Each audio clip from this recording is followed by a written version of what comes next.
اپنے والدین پر خرچ کرنے کا دل بھی چاہتا ہے اور شریعت ترغیب بھی دیتی ہے.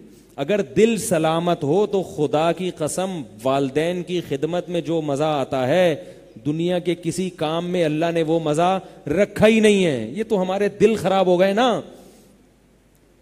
بوڑھی ماں آپ کے گھر کے علاوہ کسی اور کے گھر میں رہ لے دوسرے بھائی کی کیسے برداشت ہوتا ہے بھائی؟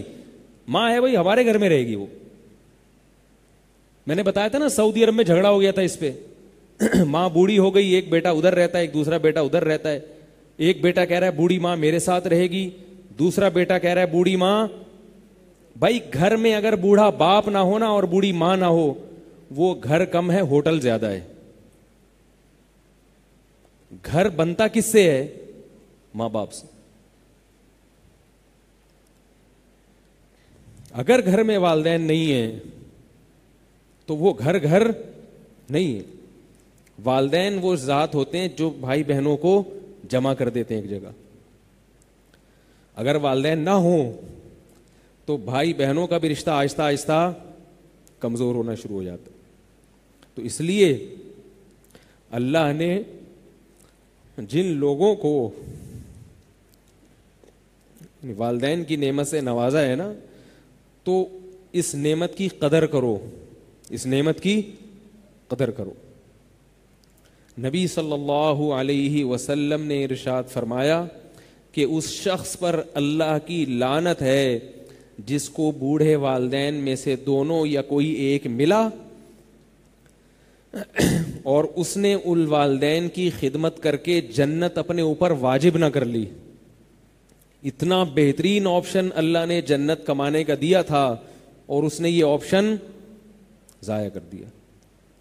کسی بزرگ کی خدمت میں وہ اللہ نے ثواب نہیں رکھا جو ثواب اللہ تعالیٰ نے والدین کی خدمت میں رکھا ہے. میرے نانا انتقال ہو گیا, اللہ ان کی مغفرت فرمائے, حضرت مولانا عبد الرحیم رائے پوری رحمہ اللہ تعالیٰ, جو ہندوستان کے بہت بڑے بزرگ گزرے ہیں, ان کی خدمت میں گئے اور عرض کیا کہ حضرت آپ کے پاس آیا ہوں آپ سے دعا کروانے کے لیے. کیوں آیا ہوں؟ دعا کروانے کے لیے. تو میں نے اپنے نانا سے خود سنا, فرمایا کہ مولانا عبد الرحیم رائے پوری رحمہ اللہ تعالی نے فرمایا کہ تمہارے والدین زندہ ہیں؟ فرمایا ہاں. فرمایا پھر میرے پاس آنے کی کیا ضرورت ہے؟ سمجھ میں آ رہی ہے بات؟ پھر میرے پاس آنے کی کیا ضرورت ہے؟ ان کی خدمت کر کے ان سے دعا لو. تو اس لیے یہ بات خوب اچھی طرح ذہن میں رکھیں کہ والدین کسی کی اگر گھر میں موجود ہوں تو اس سے بڑا سرمایہ نہیں ہے کسی کے پاس. تو دل بھی چاہتا ہے. ہمارے خاندان میں خاتون کی شادی ہوئی, نکاح ہو کے دور چلی گئی, وہ دوسرے شہر آ گئیں. ظاہر ہے عورت ہے بیچاری, رخصتی ہوگی, اپنے والدین کے شہر کو چھوڑ دیا اس نے. میری محرم رشتہ دار تھیں وہ, میں ان سے ملنے جایا کرتا تھا. تو وہ کہتی تھیں کہ مجھے, شادی بھی اچھی جگہ ہوئی ان کی, بڑی خوش تھیں. وہ کہتی تھیں مجھے صرف ایک تمنا ہے کہ کاش میری بوڑھی ماں اور باپ میرے ساتھ رہیں. عورت ہے, شوہر کے گھر میں عورت خوش ہوتی ہے نا زیادہ.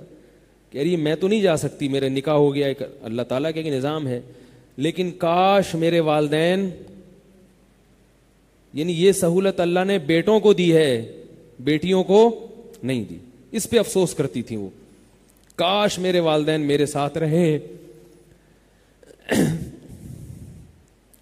اور میں ان کی خدمت کروں. تو اس لیے اگر دل زندہ ہو اور دل سلامت ہو تو انسان کی خواہش کیا ہوتی ہے؟ بولو نا بھائی. اور عجیب اللہ نے والدین کا رشتہ ایسا بنایا ہے, جتنے زیادہ بوڑھے ہوں گے اتنے ہی اچھے لگتے ہیں. عجیب بات, جتنا زیادہ بڑھاپا آئے گا نا والدین میں اتنے ہی زیادہ اچھے لگیں گے, اتنا ہی پیار آنا شروع ہو جاتا ہے.